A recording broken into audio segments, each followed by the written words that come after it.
Hari ini saya nak cerita tentang kes pembunuhan yang dikenali sebagai gadis berbaju oren berdarah dingin, yang mana pembunuh merupakan seorang wanita yang membunuh ibunya dengan tikaman sebanyak 151 kali. Siapakah gadis tersebut? Gadis tersebut adalah Isabella Guzman. Isabella adalah kisah cinta dua dunia. Itu lagu.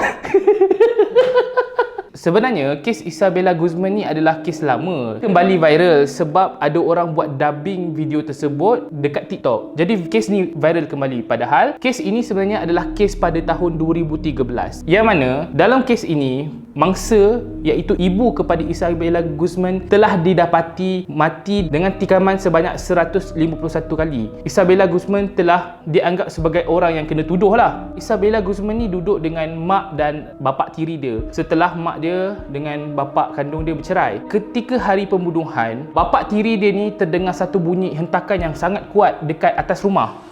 Bapa tiri Isabella ni naik ke atas rumah. Dia mendapati Isabella sedang memegang pisau, telah lari daripada rumah. Dan bila dia masuk dalam toilet bilik dia sendiri, dia dapati isteri dia ataupun ibu kepada Isabella telah pun baring dengan badan yang berlumuran darah. Di sebelah mayat terdapat satu batang kayu baseball. Pembunuh juga telah memukul ibu Isabella ini dengan batang kayu baseball setelah ditikam banyak kali. So, kes ini sangat tragis. Perkara yang lebih mengerikan bila mana kes ini telah dibawa mahkamah dan Isabella sebagai orang yang kena tuduh telah tampil ke mahkamah. Dan ketika inilah kes ini begitu viral, orang mengenali Isabella Guzman sebagai pembunuh yang berdarah dingin. Bila mana pertama, sebelum dia nak ke mahkamah, ketika dalam penjara, dia tak nak keluar daripada penjara. Dan ketika berada di mahkamah, bila kamera pan pada muka dia, dia senyum menunjukkan wajah yang sinis. Seolah-olah Isabella Guzman ni tak menunjukkan riak wajah yang bersalah, tak rasa simpati, tak rasa sedih dan sebagainya. Dia seakan-akan tidak punya perasaan. Walau bagaimanapun, Isabella telah dirujuk ke Pueblo Psychiatric Hospital. Hasil daripada rawatan, doktor pakar di sana mendapati sebenarnya Isabella ini sedang menghidapi penyakit skizofrenia. Yang mana skizofrenia ini menyebabkan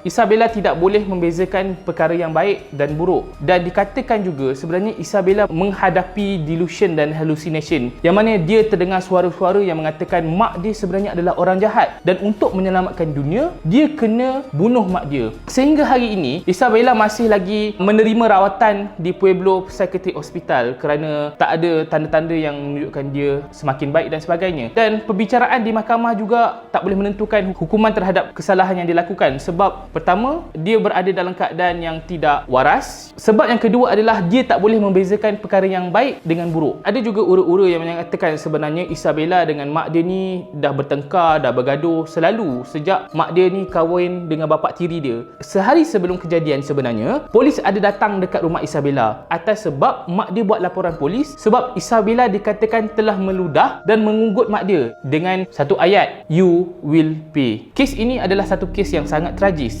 Pun begitu, kita tak tahu apakah punca yang menyebabkan Isabella ini mendapat skizofrenia. Berkemungkinan besar dalam hal ini, dia mempunyai pengalaman childhood experience yang dia tidak boleh lupakan dan sebagainya sehingga mendorong dia untuk melakukan sebegitu. Apa sekalipun, sehingga hari ini, kes ini masih berada dalam keadaan tertangguh dan sebagainya.